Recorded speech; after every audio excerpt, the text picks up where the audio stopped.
Hey guys, what's up?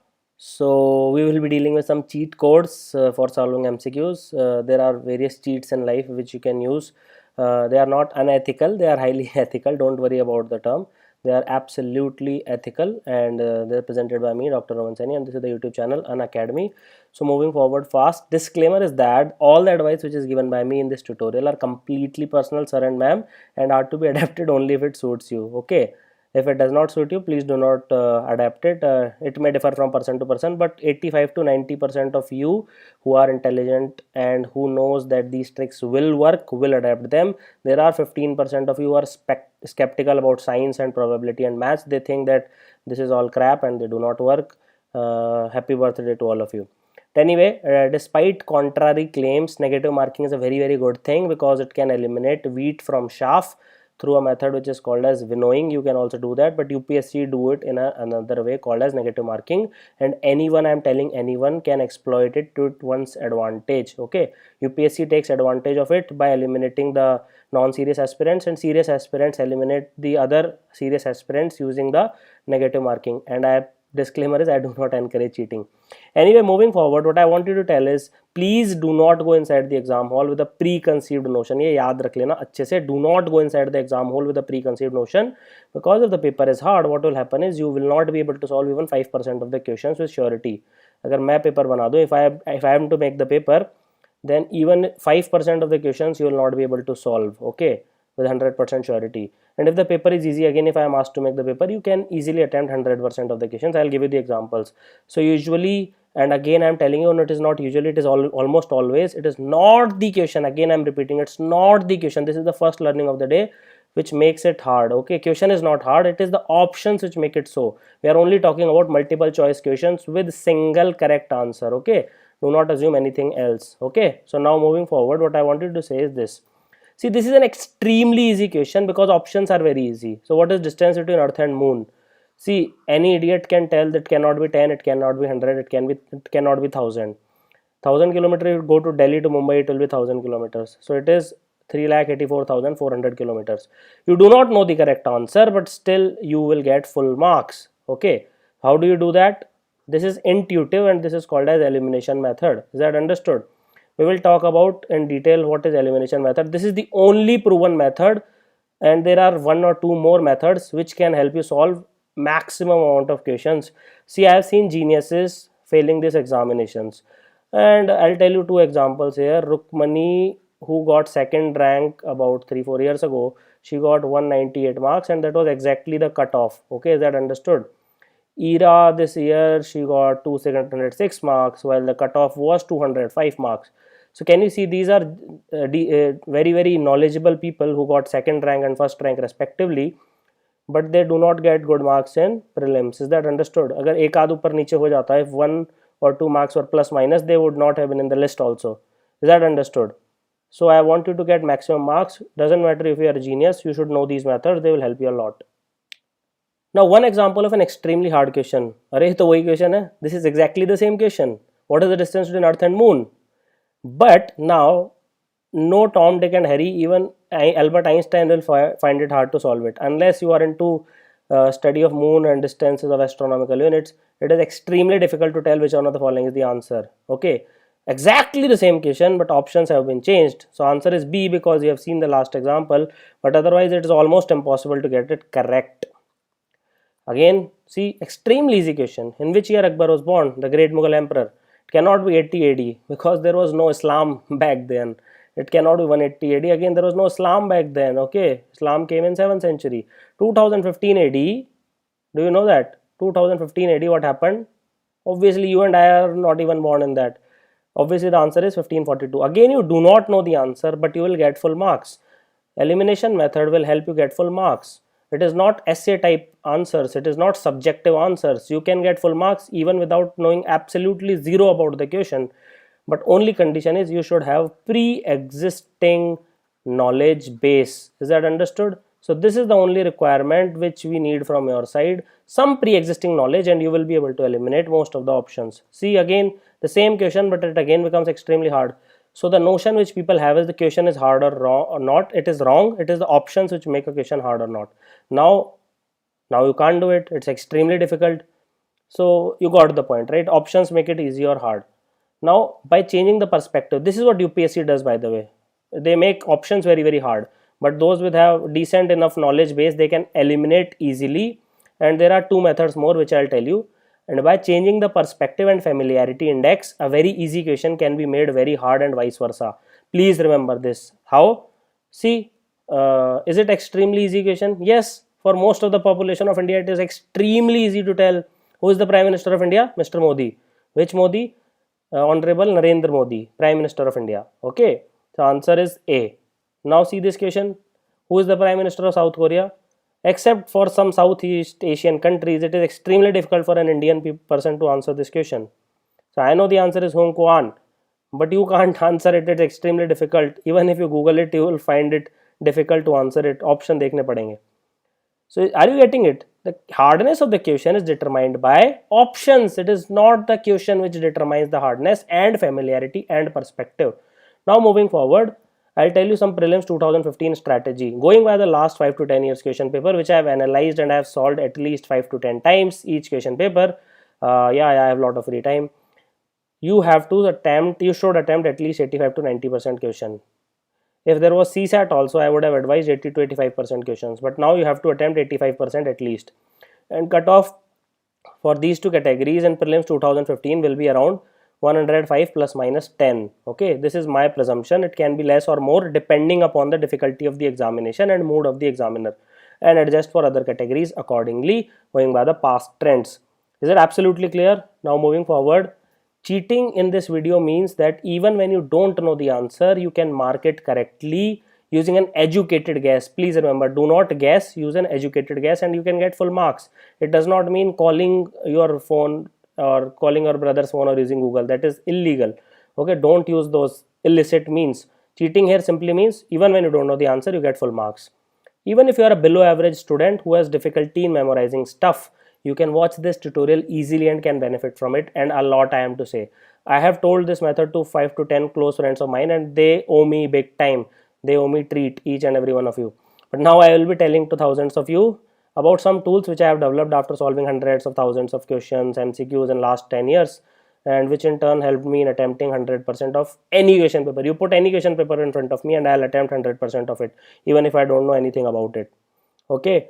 So I even attempted all the question in paper 1 and paper 2 on 26th May 2013, and I got 309 marks, which are decent enough marks. Cut off that year was 241. So these are the paper 1 and paper 2 scores, and they are considered decent. So out of 80, if you get 75 correct, so I think it is a decent score, and out of 100, if you get 72 correct, it's again a decent score. So are you ready? So that's the question. Please throw out all the preconceived notions and prejudices and biases. ये सारे बताते रहते होंगे. Everyone used to tell कि negative marking. Oh my God, there is negative marking. We can't attempt most of the question. People are attempting only 40 questions, leaving 60 out. See, this method will not take you anywhere. You have to take risk.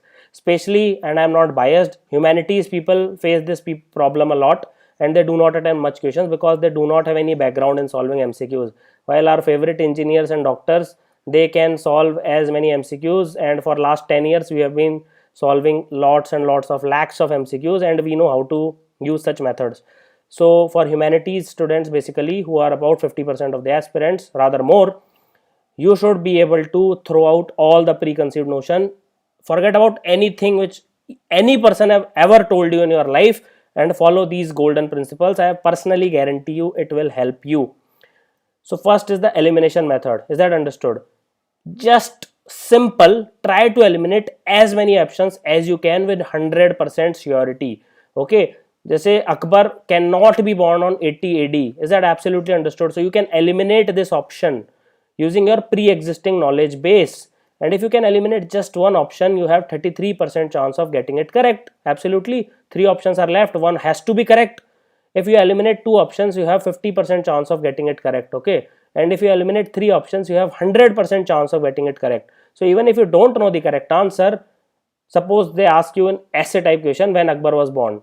You can't answer 1542 AD. But in option, they have to provide it as the correct answer. Okay. So just try to eliminate one option at least and then attempt it at any cost. Please attempt it at any cost. If you can eliminate one option, you have to attempt it. Otherwise, you will find it difficult to get your name in the mains list. How? I'll tell you. So how does it help? Or does it help, Roman? Or Roman, are you trying to make a fool of us?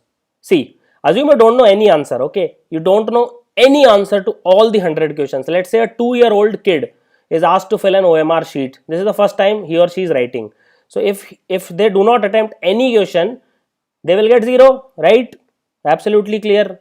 If you attempt all the 100 and if you eliminate 0 option, let's say after applying probability, you will get 25 correct and 75 wrong. So even a 6-month-old kid who has ink on his foot, and if he is asked to mark ABCD, he will also get 0 net correct. Okay, so there is no genius in that. Okay, but since we are evolved creature and we have been reading for last at least 21 years, because that is the cutoff age for UPSC, and in some cases even 30 plus people are also giving, and salute to their spirit. So for last 30 years you have read something on this planet Earth, and if you can eliminate one option using that knowledge base, you will get 10.67 net correct. That means in UPSC terms you will get 21 marks out of 200. That is huge. That is huge. The cutoff usually people misses by 5 to 10 marks, and if you can eliminate one option, see, in this case you will get 33 correct and 67 wrong. Is that understood? Is that understood or not? Just try to use the logic. Out of 100, if you can eliminate 3, you have 33% probability of correct, exactly 33.33. So you will get roughly 10.67 correct. Okay, and that gives you 20 marks at least. That's huge. That's 10% mark sitting right there. See, in some case people will say, what if all are wrong? So I am not there for those kind of people. Okay, that is almost scientifically impossible. It is exponential odds that all can be wrong after eliminating one option. Some of you will get some luck, but most of you will be benefited from this approach. Most of you. So in this case, if you eliminate one option, and if you have to break even 25 and 100, the odds are very strongly against you that you will get only 25 correct after even eliminating one option. So odds are extremely against you to get only 25 correct. So odds are 50-50 if you have to get 33 correct. Okay, you can even get 40 correct, so uska plus side bhi hai, but 50-50 case mein bhi at least you will get 33 correct. If you can eliminate two option, you will get 50 correct, 50 incorrect, right? So you will get 33.33 net correct. That will 67 marks sitting right there. 33% more marks. What can you ask more? It's like Domino's sale, yeah. And if you can eliminate any 3 option, you will obviously get all the answers correct, 100%. Till now, I don't think there should be any doubt. I have explained you how the probability works. So how to use this elimination method? So as I have told you, Akbar was born. It cannot be 80 AD. It cannot be 180 AD. It cannot be 215 because it's still going on. So answer is 1542. So you can easily eliminate 3 options in this case using your pre-existing knowledge base. Just remember this PE key. Okay, PE is key. PE is key. Pre-existing knowledge base. Use it to eliminate it. Use it or you lose it. Okay, you lose marks if you don't use it. Please remember this. It's my humble request. When you have any examination, use this method and you can be 100% sure about getting full marks. Is that understood? Now, in which century Akbar was born? Now it's slightly trickier, but if anyone remembers any fact at all about Mughals came in India in 16th century. Okay, so Akbar cannot be born before 16th century. Okay, that's one way. 1526, you know, the Babar fought Ibrahim Lodi, Battle of Panipat. So again, that's a second fact. Then till 15th century, there was Lodi dynasty, Sayyid dynasty. You know these dynasties, right? So it's extremely difficult that Akbar was born in 14th century. Then again, you know that it cannot be 15th century because there was no Mughals. Mughals exist ही नहीं करते थे India में. Only in 16th century first Mughal came and Babar gave birth to Humayun. It may be in 15th century, but we know at least that Humayun was made king during that time, and Akbar has to be born after Babar came into India. Okay, because it's his grandson. It's very highly unlikely that Akbar is born before 1526. If you are into more things, Babar was born in 1483, roughly around that period, and Akbar was finally born in 1542. Now we know. So answer is 16th century, and it cannot be 17th century also, because sir and ma'am, even if Akbar rules for 50 years or 60 years, he has to die in 17th century. He cannot be born in 17th century. But forget about everything else. Even if you can eliminate two options, you can be 50% sure about getting full marks. Okay, so if you can do it for 10 questions, you will get 5 correct or 5 incorrect, and you will get some positive marks. Is that understood? In this case, you will get around 3.67 as the net marks, and if you multiply it by 2, so you can see you will get around 7.5 marks. So please do not miss out on these easy marks. And now I'll show you another type of elimination. Can you read? There is high rainfall and there is high temperature. So absolutely you know that tundra and taiga cannot be the answer. अब आपको नहीं पता, if you don't know that biodiversity is high or not, so you can't choose between temperate forest or temperate deciduous. Let's say it's tropical forest or whatever is the option. It doesn't matter. That is does not matter. What it matters is A and B cannot be the answer. So again you can eliminate two options using your pre-existing knowledge base. Use it or lose it, and 50% sure about getting full marks.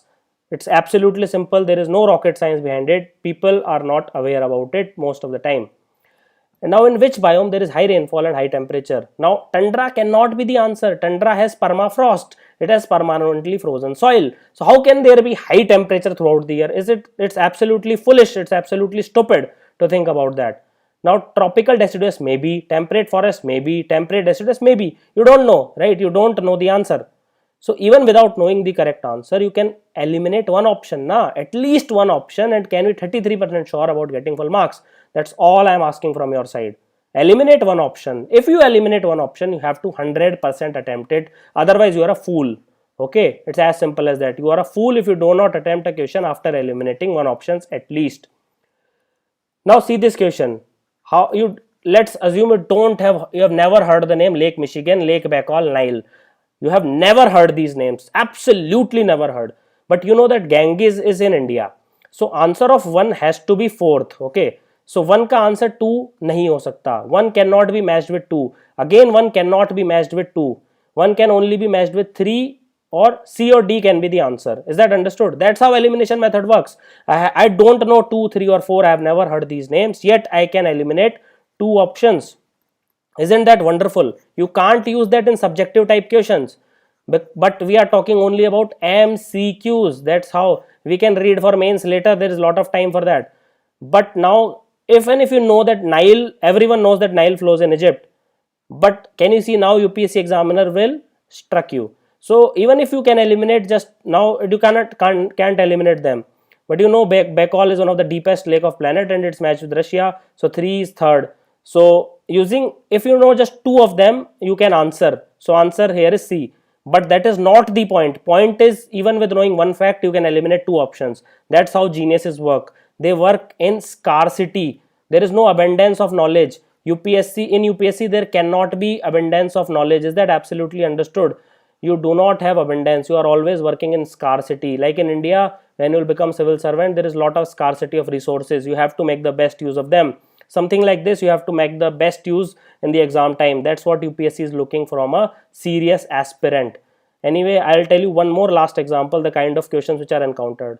These are the type of questions which hurt us the most. They gave us headache and heartache later. Okay, first they gave us headache in the exam hall and heartache when we don't make it to the list. Okay.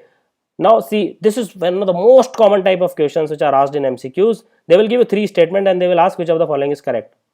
India has 10% of world's geographic area. You know India has only 2% or 2.4% to be precise of world's land area. It cannot be 10% under any circumstances. Okay. Even one of the world's largest countries, they only have about 10% of the area. India just has 2.4%. India has 17% of world's population. By simple maths, you can see it is roughly true. 1.2 divided by 7. It is roughly amounting to 17% of the world's population. And there is no one who has been won Nobel Prize in chemistry twice. See, third option, you can't be sure now, unless you know Frederick Sanger, who worked a lot on insulin and he got 2 Nobel Prizes in chemistry. Unless you know that fact, I'm assuming you don't know that fact. So let's say you don't know 3. So can it be 1 only? Absolutely not. Can it be 2 only? Yes, it can be 2 only. Can it be 1 and 3 only? No, because first is wrong. Can it be none of the above? Yes, it can be none of the above. So do you know that you have eliminated 2 options. Just in मजाक में 2 option eliminate हो गए. Just in fun you have eliminated 2 options. That is, it cannot be 1 only, it cannot be 1 and 3 only, because the statement 1 is incorrect. So it can be either 2 only or none of the above. It can be 2 and 3 only if there is an option like that, but there is no option. So obviously there is a person who has won 2 Nobel Prize. So answer is 2 only. Is that understood? Now this question is interestingly teaching you another fact. In general, there are 25% chance of all these 4 options being correct.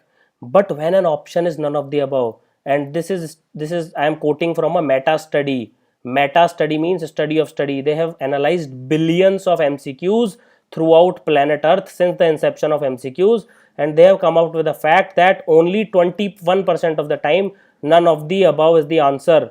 Isn't it amazing? So even if you don't know all the 4 options, please do not choose none of the above as the answer. It has less likelihood, less than 25% of being correct. So these are the cheats. This is the second cheat which I am telling you. None of the above is usually not the answer. Now this is the last type of question for today, assertion and reasoning type of question. tRNA plays a key role in protein formation. Okay, I don't know at all, by absolutely zero idea. India has around 7,500 kilometer coastline. This I know, this is correct. So both are false is eliminated. Reason is false is eliminated. Is that absolutely understood? And since these two are eliminated, you 100% know that this reason cannot be the reason for the above assertion. So reason is absolutely not correct explanation. So option A is also eliminated. Answer is B. Did you see the beauty of this question? You have absolutely no clue about the assertion, yet you got the correct answer and full marks. Again, I'll repeat this for the convenience. See, tRNA plays a key role in protein formation. You have absolutely zero clue about it, okay? But you know that India has around 7,500 kilometer coastline. So can reason be false? Answer is no. So option C is eliminated. Can both be false? Answer is no, because reason is true. Now can reason be the true explanation? Obviously not. This deals with biology. It is talking about transcription and translation and all that, while assertion and this talks about geography. So option B is the correct answer, and you get 100% marks. That's the beauty of elimination method. Now final tips for you. See, if you cannot eliminate any option, do not attempt it. Okay, if you cannot eliminate any option, do not attempt it. There are 3 exceptions to the rule. Unless you have attempted only 30 to 40 question, in that case please attempt, otherwise you will not come inside the mains hall. You will not be selected, as simple as that. Do not be afraid of negative marking. Please, my humble request. There is a lot of misperception in the market, especially coaching people that tell ki attempt only those which you know the answer. Jo aata hai utna karke aa jana. This is wrong. This is absolutely wrong. If you do only what you know for 100% sure, you will not make it to the list. Most of you will suffer. Never assume any pattern in the question. People see ABC is the correct answer, so next has to be D. Or BBB is the correct answer, so next can be B or cannot be B. There are all kind of illogical rules, like us Indian are superstitious. There are all kind of illogical rules and BS which Indians are used to. Please do not apply your logic in the UPSC exam hall. They do not follow it. And now these are the last 2. The chances of answer being all of the above is 34% correct. So if you see all of the above answer, unless you are 100% sure that it is not the answer, please eliminate it carefully only. If you think that it can be the answer, just attempt it. And chances of answer being none of the above are about 21%, as I have told you. So unless you are 100% sure that this cannot be the answer, do not attempt it. For non-mathematics students, all the options should be 25% chance correct. All the options should have a 25% chance of being correct. But in case of all of the above, if that is the option, it has a slightly higher chance of 34%. This is all from a meta study. This is not my personal data, sir and ma'am. Okay. And if the options is none of the above, the answer is about 21% only. So if you have to choose all of the above, it's good. If you have to choose none of the above, you have to be 100% sure. And if there are, this is the last and the third cheat code for today. The first cheat code is elimination method. Second cheat code is all of the above and none of the above theory. And finally, the last cheat code is if there are absolute terms or extreme terms, like absolute, there is absolute percentage of Muslims living in Lakshadweep, 100% coverage. That's wrong. In Lakshadweep, there are 93% Muslims. Always. always, sun always, okay, something like that. Never 100%, 0%. Whenever the statement is talking to an extreme, taking the extreme, it is less likely to be correct. I am not saying it cannot be correct. Now there is statement sun rises in the east always and sun always sets in the west 100% time. Yes, it is correct, but most of the statement will be less likely to be correct, especially if they are dealing with social sciences, because in social sciences there is rarely an absolute position. Similarly, if there are terms like maybe, may not be, can be, rarely, most of the time, more often than not, shall be, which avoids the extreme and talks about relative terms, then it has extremely high chance of being correct, especially in social sciences. I am not talking about science question, I am talking about social science like history, polity, geography, economy. Okay, these are the type, international relations. So in these kind of MCQs, always remember that if they are talking about relative terms, it has a very high chance of being correct. Please try to concentrate hard on the mental images of books, classes and blogs and Rumai videos, and try to eliminate at least one option. Please do not close your eyes and sit there ki is saal nahi ho payega, I can't get through this year. Please don't have such attitude, and read question carefully twice at least, and please focus on keywords like correct, true or false, incorrect, etc. People think that they have been asked correct, but what they have been asked is not correct.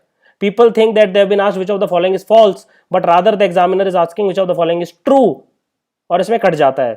In that case, people are destroyed, careers are destroyed by these silly mistakes. Read question carefully twice. You have enough time.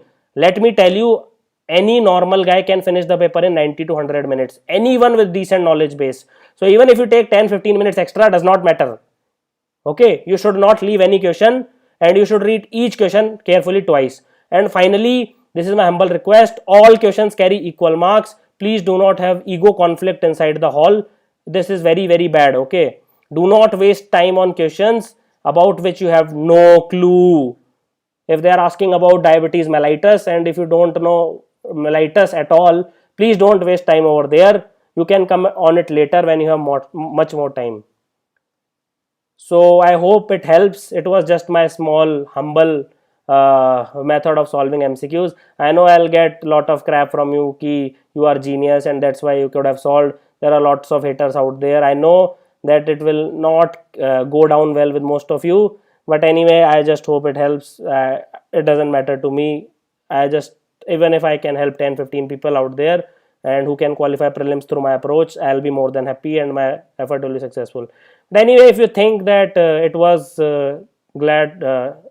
like if you wanted me to make this video, and if you are happy, even if 5 to 10% things you think you can apply now in your prelims examination or any examination of this planet Earth, please hit the thumbs up and do subscribe to the channel for all these amazing videos.